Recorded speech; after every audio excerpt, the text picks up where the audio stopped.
نبی پاک صلی اللہ تعالی علیہ وسلم کیا اس پر بھی راضی تھے؟ بلکہ 15ویں شعبان کی رات آئی، یہ رات، یہ تیسری رات تھی، نبی پاک صلی اللہ علیہ وسلم پھر کھڑے ہوئے، اور آج کی رات کھڑے ہو کر نبی پاک صلی اللہ علیہ وسلم نے پھر وہی دعا کی، مولا میری بقیہ امت کی سفارش میرے حوالے فرما دے۔ آج کی رات رب ذوالجلال نے اپنی رحمت کے پورے دروازے کھول دیے اور ارشاد فرمایا، اے محبوب آپ کی پوری امت کی سفارش آپ کے حوالے ہے، سوائے اس مشرک کے، سوائے اس کافر کے جو آپ سے منہ پھیر کر بھاگتا ہے، اس کی سفارش آپ کے حوالے نہیں، اس کا حساب تو اللہ قیامت کے دن خدا تک لے گا۔ آج کی رات میرے عزیزوں، میرے نبی پاک صلی اللہ تعالی علیہ وسلم کو مکمل شفاعت کرنے کا اختیار دیا گیا ہے، پوری امت کی شفاعت، پوری امت کی شفاعت۔ شفاعت کا مطلب کیا ہے؟ اللہ کی بارگاہ میں سفارش کریں گے، سفارش کریں گے۔ بخشنا تو مولا کا ہی کام ہے، مغفرت تو رب تعالیٰ کی شان ہے۔ اب سنیے، حضرت عبداللہ ابن عباس رضی اللہ تعالیٰ عنہ سے منقول جو حدیث میں نے آپ کو بتائی، 5 راتیں جو دعاؤں کی قبولیت کی ہیں، اسی طرح آپ سے ایک اور روایت ہے، آپ نے فرمایا کہ آج کی رات اللہ تبارک و تعالیٰ اتنے لوگوں کو معاف فرماتا ہے، یہ ترمذی کی حدیث ہے، اتنے لوگوں کو معاف فرماتا ہے کہ بنو کلب ایک قبیلہ تھا جس کی بکریوں کے بال ہیں، اتنے لوگوں کو اللہ جہنم سے آزاد فرماتا ہے۔ یہ ساری حدیثیں پڑھنا چاہیں تو کتابوں میں موجود ہیں، میں آپ کو صرف چکھا رہا ہوں اس لیے کہ آپ بھی یاد نہیں رکھیں گے۔ الحمدللہ یہاں پر سنیوں کا مجمع ہے اور اکثر ہمارا معمول یہی ہے، ہمارا تو معمول یہی ہے، بہت سارے لوگ، ہم اپنوں میں یہ نہیں کہتے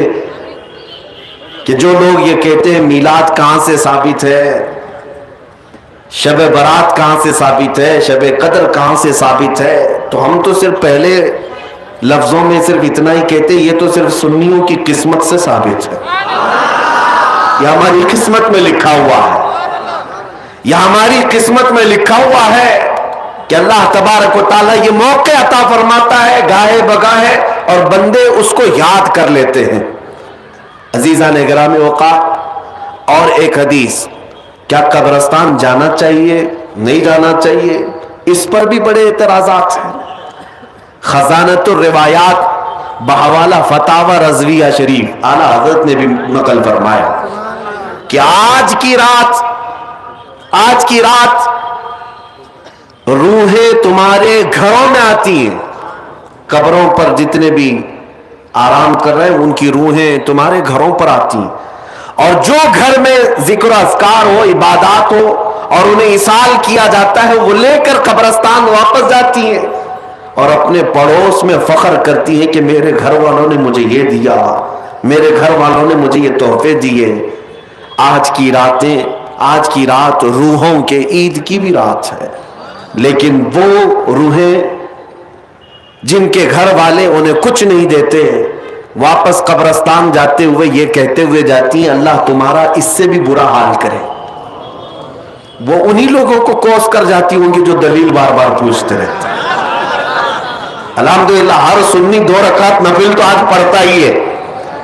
قبرستان سے گزرتے ہوئے سلام تو کرتا ہی ہے۔ ہم اپنے بزرگوں کو بھولنے والوں میں سے نہیں ہیں، جن کو بار بار دلیلوں کی ضرورت ہے ان کی روحیں آ کر کوس کر جاتی ہوں گی۔ بہرحال یہ شعبان المعظم کا مہینہ جس کے متعلق تاریخ یہ ہے کہ ایک تاریخ میں آپ کو بتاؤں،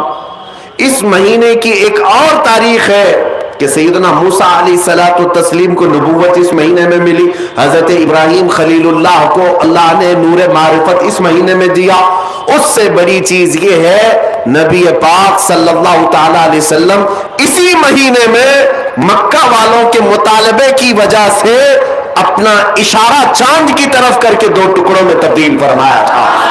تو شق القمر کا جو معجزہ میرے آقا کا ہے وہ شعبان المعظم میں پیش آیا۔